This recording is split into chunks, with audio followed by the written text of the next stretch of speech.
Prezados irmãos e amigos, mais uma vez estou aqui para continuarmos o estudo do Apocalipse.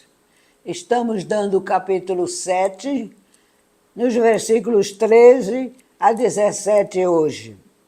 Eu sou Salma Pimentel, professora de Bíblia há muito tempo. Eu vou começar a ler na Bíblia e espero que vocês estejam com ela aberta para melhor entendimento, porque depois eu vou explicar pelo livro, certo? Versículo 13, começando.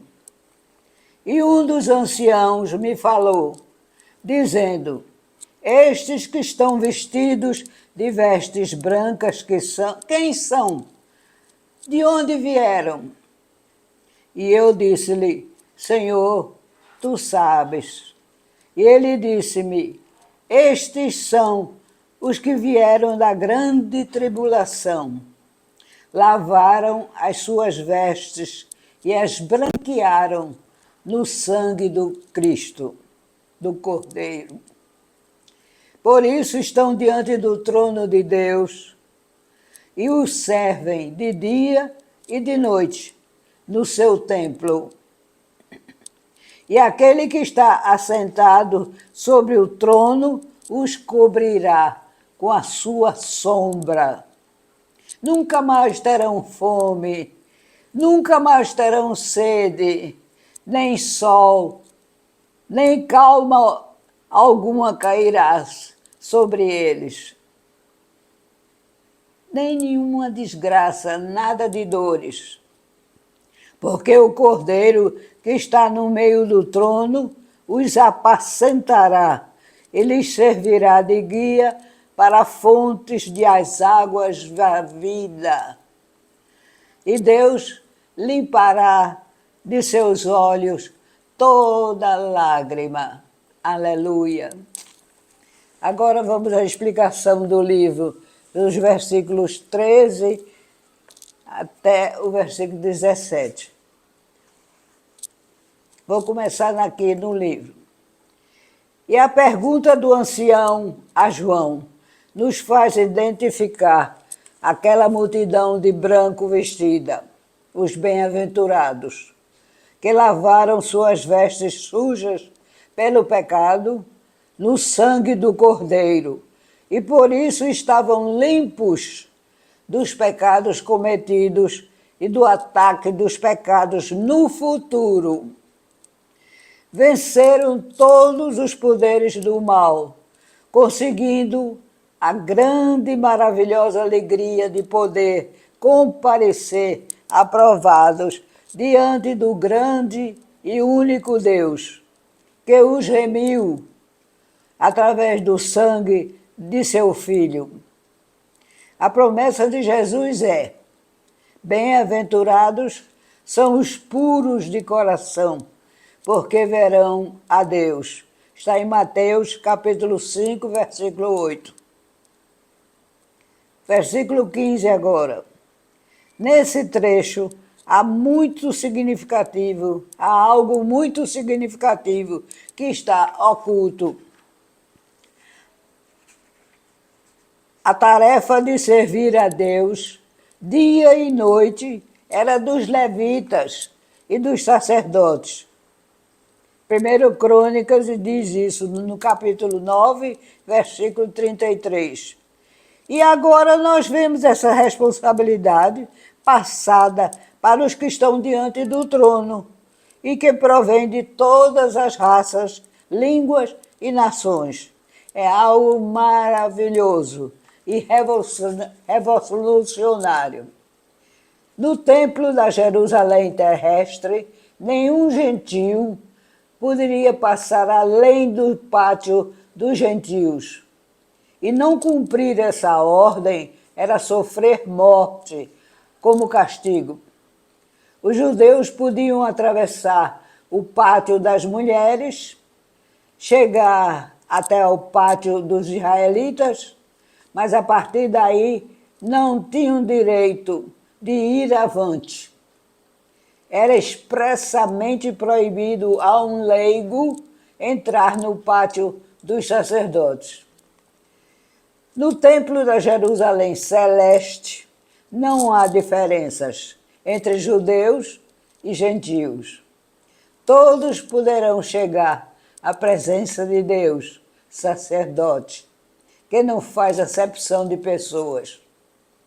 Outro trecho nesse versículo é estender sobre eles o tabernáculo.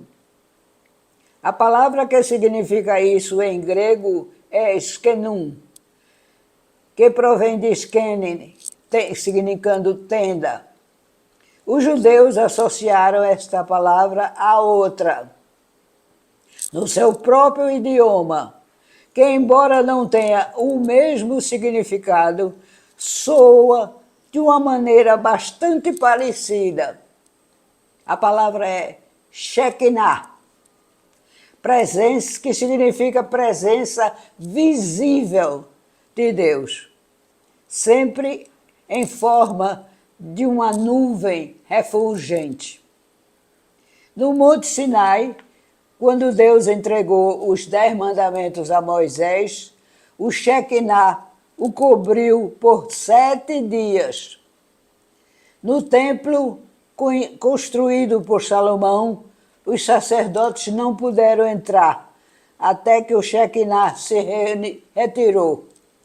Está em 2 Crônicas, capítulo 7, versículo 1. Para os judeus, esta palavra Shekinah sempre significará a glória de Deus. Onde está o Shekinah? Deus estará também.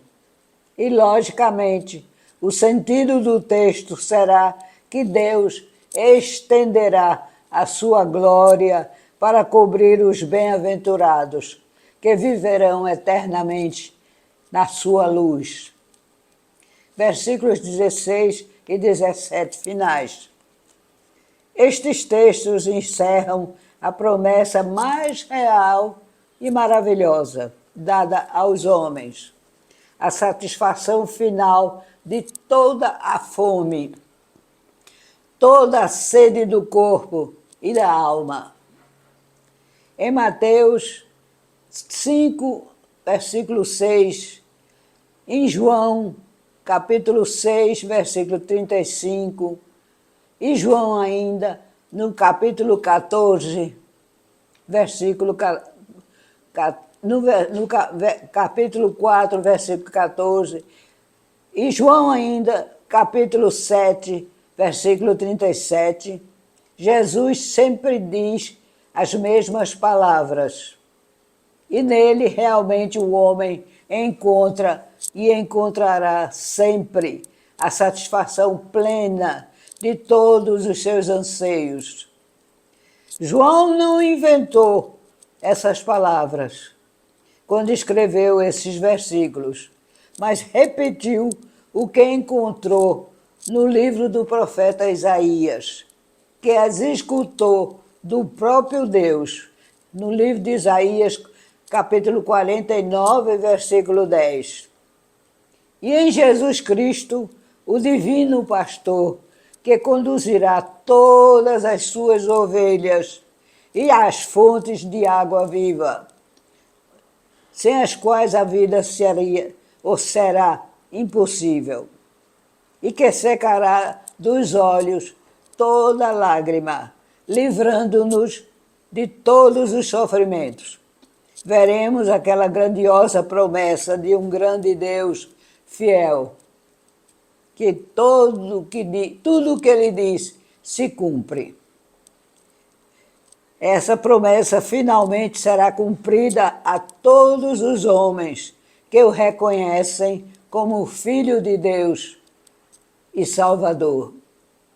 E aqui nós terminamos o estudo do capítulo 7, esperando que vocês tenham aprendido a discernir toda a realidade desse livro e do que João há tantos anos nos tentou revelar. Que Deus os abençoe. Amém.